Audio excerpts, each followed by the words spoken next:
Hello everybody. आज की ये वीडियो जो कि मैं डिलीवर की है, मैंने ये वीडियो डिलीवर की है जेम के स्टूडेंट्स के लिए। जो जेम का रिजल्ट आया है, जो स्टूडेंट्स बहुत अच्छी उसमें रैंक अचीव नहीं कर पाए हैं या उसमें सक्सेसफुल लिस्ट में नहीं है जिनका नाम, उन बच्चों को डेडिकेटेड है मेरी तरफ से और यूथ ऑफ नेशन को डिलीवर करता हूँ ये वीडियो बच्चों के लिए। ये खास तौर से जो इस वीडियो में मैं डिस्कस करना चाहूँगा वो ये है कि आप फेल्स रहे हैं तो किस तरीक़ा से आप अपने फेलियर से सबक लें और किस तरीक़ा से नए से बहुत तेज़ी के साथ में नए नए सपने बुनने शुरू करें और इनसे ओवरकम आएँ इस अनसक्सेसफुल दौर से और सफलता की तरफ पहुँचें। इसी के प्रोस्पेक्ट्स में ये वीडियो मैंने तैयार की है। तो पहली जो कुछ चंद लाइन है वो मैंने स्टूडेंट्स के लिए डेडिकेट की हैं अपनी तरफ से। एक सपने के टूट जाने से जीवन नहीं रुक जाता है, नए सपने बुन जल्दी से नहीं तो वक्त निकलता जाता है। तो ये मैंने सेल्फ रचित कुछ लाइन्स लिखी हैं स्टूडेंट्स के लिए और मुझे उम्मीद है कि इससे आप मोटिवेट होंगे। इसमें कहने का प्रयास ये किया जा रहा है मेरी तरफ से कि एक सपना अगर आपका टूट जाता है तो जीवन उससे नहीं रुकता है। आप ऐसा नहीं है कि एक सपना आपका टूट गया तो आपका जीवन खत्म हो गया, आप जीवन में कुछ आ गया आपके लिए नहीं बचा है। इसमें लिखा है नए सपने बुन जल्दी से नहीं तो वक्त निकलता जाता है। आप जैसे ही आपका एक सपना टूट जाता है तो नया सपना बुनना शुरू करें, आप नए सपने के बारे में सोचना शुरू करें, आप जीवन को फिर से दोबारा से री एनर्जेटिक होकर प्रयास करें आगे के लिए। और नहीं तो वक्त निकलता जाता है, इसमें कहने का प्रयास ये है नहीं तो आपका वक्त निकल जाएगा और जीवन के अंदर बाद में जब समय आगे निकल जाएगा तो आपको पश्चाताप होगा कि मैं जब असफल रहा था तो उस असफलता से निकलने में मुझे बहुत समय लग गया था और मैं दोबारा से बाउंस बैक करने में मुझे इतना समय लगा कि मेरे पास जो और अपॉर्चुनिटी थी वो मेरे उन्हें अवेल नहीं कर पाया। तो ये जो पहली कुछ चंद लाइन मैंने लिखी हैं वो इसी प्रोस्पेक्ट्स में हैं और स्टूडेंट्स को ये मोटिवेट करने का प्रयास किया है कि आपका एक सपना अगर टूट जाता है तो उस एक सपने के टूट जाने से ऐसा ना करें कि आप टूट जाएं, टूटे नहीं, बल्कि नया सपना बुनना शुरू करें और नई अपॉर्चुनिटी के लिए प्रयासरत रहें।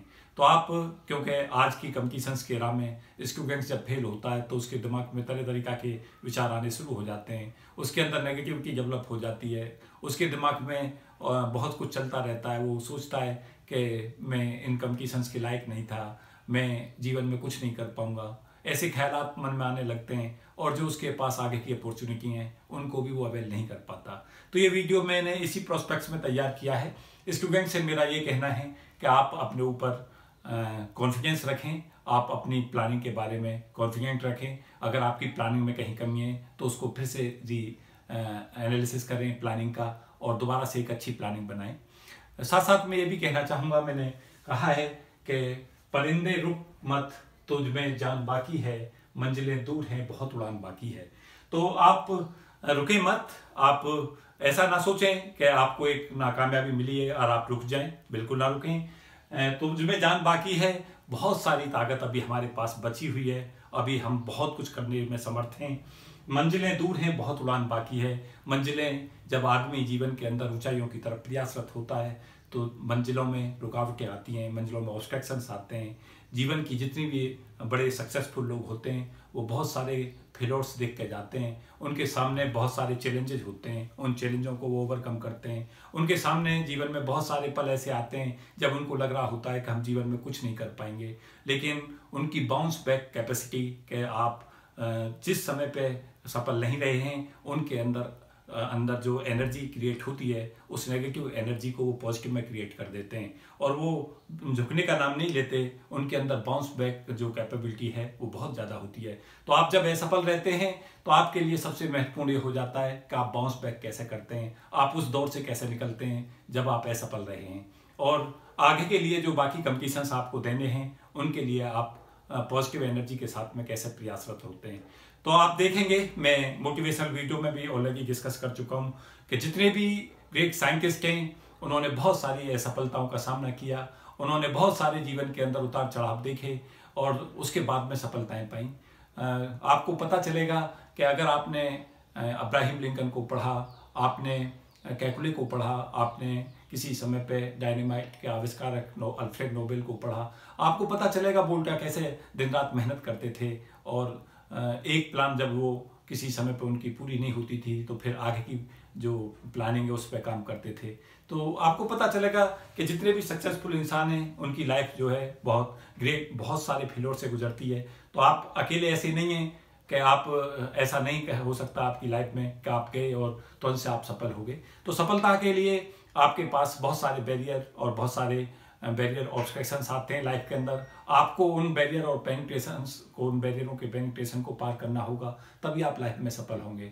तो आप ये ना सोचें कि आपकी लाइफ के साथ ही ऐसा हो रहा है। ज़्यादातर जो लोग हैं जो ऊंचाइयों तक जाते हैं उनकी जो लाइफ है वो बहुत सारे फेलियर्स की लाइफ होती है और वो उन फेलियरों में झुकने के लिए तैयार नहीं होते, बल्कि वो प्रयासरत रहते हैं कि हम जीवन में कुछ करके रहेंगे। जब वो जीवन में लगातार सोचते रहते हैं कुछ करने के लिए और लगातार हार्डवर्क करते हैं तो उनके अंदर हाईली और पॉजिटिव एनर्जी का संचार होता है जो उन्हें जीवन में बुलंदियों तक ले जाता है।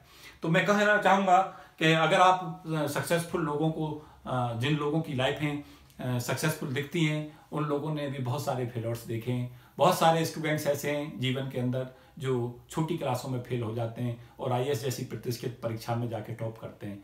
तो वो इस चीज़ से प्रेरित होते हैं कि जब वो किसी समय पर फेल होते हैं तो उनके अंदर जो उन्हें गुस्सा आता है, जो उनके पास नेगेटिव एनर्जी जिस समय बनती है उसे पॉजिटिव में क्रिएट कर देते हैं और वो क्या करते हैं कि जो उन गलतियों से सीखते हैं, उन गलतियों से सीखते हैं कि हमसे क्या गलतियां हुई हैं और उन गलतियों से सीखने के बाद में फर्दर आगे जीवन में कोशिश करते हैं कि वो गलतियों को रिपीट ना करें। जिससे क्या होता है कि जो गलतियां उनसे होती हैं उन गलतियों से ओवरकम करके वो एक सक्सेसफुल इंसान बन जाते हैं। तो अगर आप फेल रहे हैं तो निश्चित तौर से कुछ रीजन्स रहे होंगे उन फेलियर्स का। मैंने वीडियो दे रखी है best tips for unsuccessful candidates, उसमें देखें। उसमें मैंने डिस्कस किया है कि कैसे कैसे जो स्टूडेंट्स हैं वो अनसक्सेसफुल रहते हैं, उनकी सक्सेसफुल का कारण क्या है और कैसे असफलताओं से प्रेरित होकर हम सफलता की तरफ जाएं। वो मैंने उन वीडियो में डिस्कस किया है और काफ़ी डिटेल में मैंने डिस्कस किया है उन वीडियो में। तो मुझे उम्मीद है उसकी वीडियो वो आपके लिए काफ़ी लाभान्वित होगी, उस वीडियो को जरूर देख लें। साथ साथ जो स्टूडेंट्स काफ़ी परेशान हैं इस समय पे, वो काफ़ी उनके अंदर नेगेटिविटी हावी है, वो लोग मोटिवेशनल वीडियो देखें। मैंने 2 वीडियो मोटिवेशनल वीडियो अपलोड की हुई हैं, मेरे चैनल की दोनों वीडियो को देख लें। और भी जो यूट्यूब के ऊपर बहुत अच्छी मोटिवेशनल वीडियो हैं उनको देखें, जिससे हम तुरंत से ओवरकम आ जाएं। जो हमारे फ्रस्ट्रेशन है, जो हमारे अंदर नेगेटिविटी जनरेट हुई है, वो तुरंत से कन्वर्ट हो जाए पॉजिटिविटी में। मैं साथ साथ ये भी बताना चाहूँगा कि इस असफलता को आप इस असफलता से घबराएं नहीं और इस असफलता के जो एस्पेक्ट्स हैं उसे सोचें कि हमारी असफलताओं के कारण क्या हैं, एनालिसिस करें, जानें कि किन वजहों से हम असफल रहे हैं। असफलता का जो सबसे बड़ा कारण होता है वो ये है कि हमने जितनी रिक्वायरमेंट थी तैयारी की वो पूरी नहीं की है। एक बड़ा वजह होता है कि हम पूरे सिलेबस को बहुत कायदे से नहीं पढ़ पाते। साथ साथ हमारे फॉर्मूला बहुत अच्छे से प्रिपेयर नहीं थे। एक वजह सफलता की ये भी रहती है। दूसरी प्रैक्टिस हमारी कम थी या हमने पेपर के पैटर्न के हिसाब से तैयारी नहीं की। तो मैंने डिस्कस किए best tips for unsuccessful candidates में कि कारण क्या रहते हैं और किस तरीका से हम अपनी तैयारी को आगे बढ़ाएं फर्दर, और गलतियों से कैसे सीखें और कैसे असफलताओं को सफलता में कन्वर्ट करें। वो मैंने वीडियो दी है, तो मुझे उम्मीद है कि वो आपको लाभ देगी। साथ साथ मैंने लिखा है हार को तू मानना, जीत की तू ठान ले, मंजिलें हैं सामने इनको तू पहचान ले। तो हार को मानो मत, हार से घबराओ नहीं। हार के बारे में ये मत सोचो कि अगर हम इस बार डिफीट हुए कंपटीशंस के एरा में, हम जेम में बहुत अच्छा परफॉर्म नहीं कर पाए, तो जीत की तू ठान ले। अब आगे के लिए जीत के लिए सोचें कि जो बाकी हमारे पास आगे के कंपटीशंस बचे हैं उनके लिए अच्छा हम प्रयास करें। मंजिलें हैं सामने इनको तू पहचान ले। There are so many scopes in this world, जिसमें आप बहुत अच्छा करने के बाद में जीवन में आगे बढ़ सकते हैं। तो एक जेम में आप अगर असफल रहे हैं या आप अच्छी रैंक नहीं लगा पाए या जो आपकी एक्सपेक्टेशन थी उसके हिसाब से परफॉर्म नहीं कर पाए, तो उससे घबराएं नहीं, बल्कि उससे ये प्रेरणा लें कि हम आगे के जो कंपटीशंस के एग्जाम हैं उन एग्जामों में अच्छा करेंगे। जो गलतियां हमने की हैं और उन गलतियों से जो सीखेंगे, उन गलतियों को आगे हम दोहराएंगे नहीं और गलतियों से सीख के हम आगे अच्छा करेंगे। इसमें मैं साथ साथ ये भी बताना चाहूँगा कि there are lot of scopes in physics. बहुत सारा स्कोप फिजिक्स के अंदर है, बहुत सारी अपॉर्चुनिटी फिजिक्स में है। मैंने एक वीडियो ऑलरेडी अपलोड की हुई है, कैरियर आफ्टर MSc फिजिक्स। उसमें आपको पता चलेगा कि MSc फिजिक्स के कितने सारे कैरियर ऑप्शंस आपके पास हैं। तो बहुत सारा स्कोप्स MSc फिजिक्स में हैं।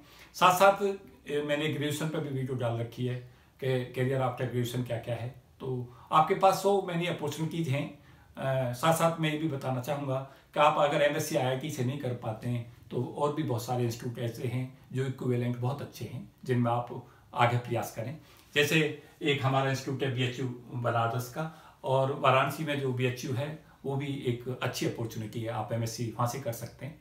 और ये BHU वाराणसी का जो एग्ज़ाम है ये होगा वाग है, उसके लिए हम तैयारी शुरू कर दें और उसके पैटर्न पर मैं कुछ वीडियो अपलोड करूंगा जिससे आपको लाभ मिलेगा, और कोशिश करूंगा कुछ पुराने क्वेश्चंस को सॉल्व करने का। साथ साथ ये भी कोशिश करूंगा कि जो क्वेश्चंस आते हैं उसके आसपास की सब बातें डिस्कस करूं जिससे आपको लाभ मिल सके। उसके अलावा BHU वाराणसी के अलावा दिल्ली यूनिवर्सिटी का आपके पास ऑप्शन है, आप MSc फिजिक्स दिल्ली यूनिवर्सिटी से कर सकते हैं। उसका भी एग्जाम होगा आगे, तो उसके लिए भी आप प्रिपेयर कर सकते हैं, और दिल्ली यूनिवर्सिटी में आपसे भी आप MSc कर सकते हैं, वो भी एक अच्छी अपॉर्चुनिटी है आपके लिए। साथ साथ JNU से कर सकते हैं, JNU में जो फिजिकल साइंस का डिपार्टमेंट है वो भी बहुत अच्छा है, और JNU का जो स्टाफ है और रिसर्च जो वर्क है वो भी बहुत अच्छी क्वालिटी का है। तो इंटरनेशनल लेवल पे रिकॉग्नाइज इंस्टीट्यूट है जवाहरलाल नेहरू यूनिवर्सिटी, तो आप वहाँ से MSc फिजिक्स कर सकते हैं, वो भी एक बहुत अच्छी अपॉर्चुनिटी है। इसका भी एग्जाम होगा तो इसकी प्रिपरेशन के भी मैं कुछ टिप्स दूंगा, बताऊंगा कि आप क्वेश्चंस को और किस किस तरीका से तैयारी करें।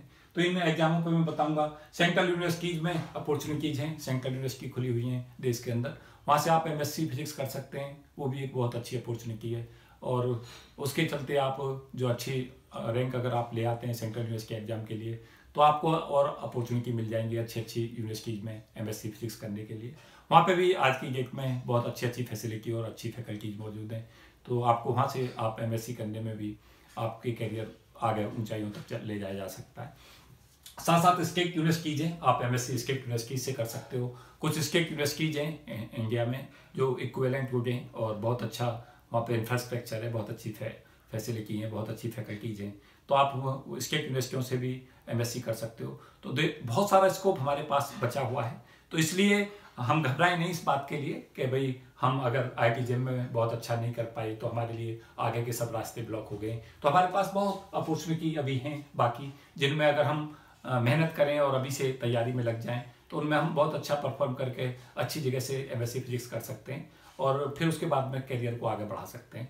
साथ साथ मैं कहना चाहूँगा कि आप इन एग्जामों पर फोकस करना शुरू कर दें, आप ओवरकम आ जाएं, इससे आप बहुत जल्दी से ओवरकम आएँ इस सफलता से जो आपको IIT JEM में मिली है। तो उसमें भी अगर आपकी रैंक बहुत अच्छी नहीं आई है, अगर रैंक बहुत अच्छी है तो आपको चांसेस हैं IIT में लेके, अगर उससे कम अगर आपकी रैंक है IIT आपको नहीं मिलती तो NIT इंस्टीट्यूटों से कर लें। अगर आप उसके बाद भी आपको नहीं मिलता तो इन जो ये सेंटर्स हैं इन सेंटरों से आप MSc फिजिक्स कर सकते हैं। साथ साथ मैं बताना चाहूँगा कि आप आगे के लिए इन कम्पिटिशन्स जो आप आगे देने वाले हैं इनके एग्जाम्स, उनके लिए आप क्या क्या चीज़ें ध्यान रखें, कुछ मैं उसमें छोटे टिप्स देना चाहूँगा। Try to recognise your weak zone and soon work on them. सबसे पहले ये देख लें कि जो आपने IIT JEM का पेपर दिया था उसमें हम कौन कौन से रीजन्स ऐसे थे जिनमें क्वेश्चंस नहीं कर पाए, या जिन्हें कर पाए तो उनमें क्वेश्चंस हमारे गलत हो गए, या हमारी कैलकुलेशन सही नहीं हुई, या हम कंसेप्ट सही नहीं लगा पाए। तो एक सबसे पहले एक कागज़ के ऊपर लिख लें टॉपिक वाइज कि ये टॉपिक्स हमारे अच्छे से तैयार नहीं है। सबसे पहले उन्हीं पे काम करना शुरू करें और उन पे इतना काम करें कि जो आपका वीक रीजन था उसे स्ट्रॉन्ग रीजन में कन्वर्ट करें।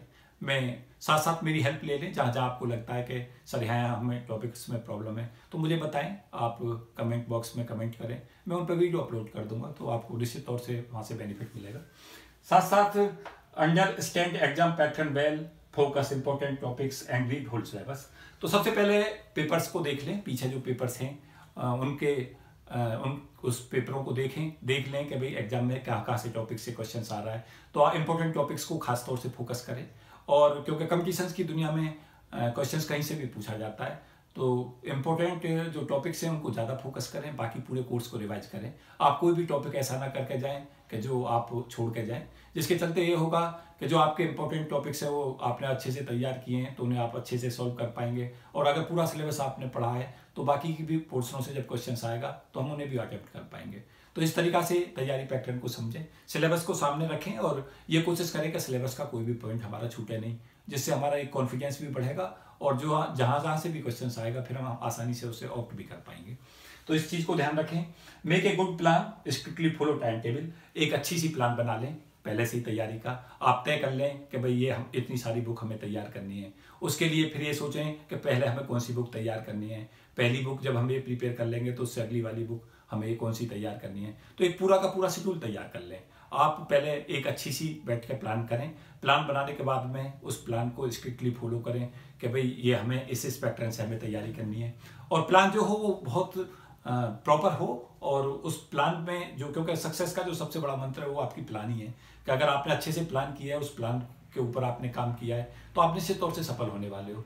तो अच्छी सी प्लान बनाएं, अपने वीक जोनों को देख लें कि भाई ये हमारे वीक जोन है, उन्हें स्ट्रॉन्ग जोन में बदलें, अच्छे से प्लान बनाएं, एक शेड्यूल बनाएं, टाइम टेबल अपनी पढ़ाई का सुबह से लेकर रात तक का, और एटलीस्ट 10 से लेकर 12 आवर तक की डेली पढ़ाई करें। ज़्यादा कर सकते हैं तो 100 के, लेकिन फिजिक्स में क्योंकि सिलेबस काफ़ी वाइड होता है, प्रॉब्लम्स हमें बहुत ज़्यादा करनी होती हैं, तो 10 आवर से ज़्यादा ही प्रयास करें पढ़ने का, क्योंकि पेपर बहुत नज़दीकी हैं सारे कंपटीशंस के, तो इसलिए आपको थोड़ा समय ज़्यादा देना चाहिए बुकों पे। ये मेरी एडवाइस भी है।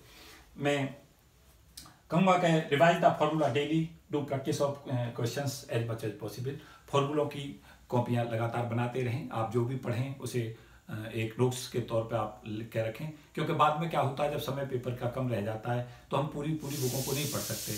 तो हम क्या करें कि उसके जो चीज़ हमने पढ़ी थी उनके शॉर्ट नोट्स बना के रखें, फॉर्मूलों की कॉपियाँ बना के रखें, लगातार फॉर्मूलों को डेली रिवाइज करें 2 घंटे, जिससे हमारे फॉर्मूले सब टिप्स पर रहें। और जब हमें क्वेश्चंस करना पड़े तो अगर हमारे पास फॉर्मूले रिवाइज होंगे तो हम तुरंत से क्वेश्चंस को देखते ही फॉर्मूला अप्लाई करेंगे, तो हमारे चांसेस क्वेश्चंस के सही होने के बढ़ जाएंगे।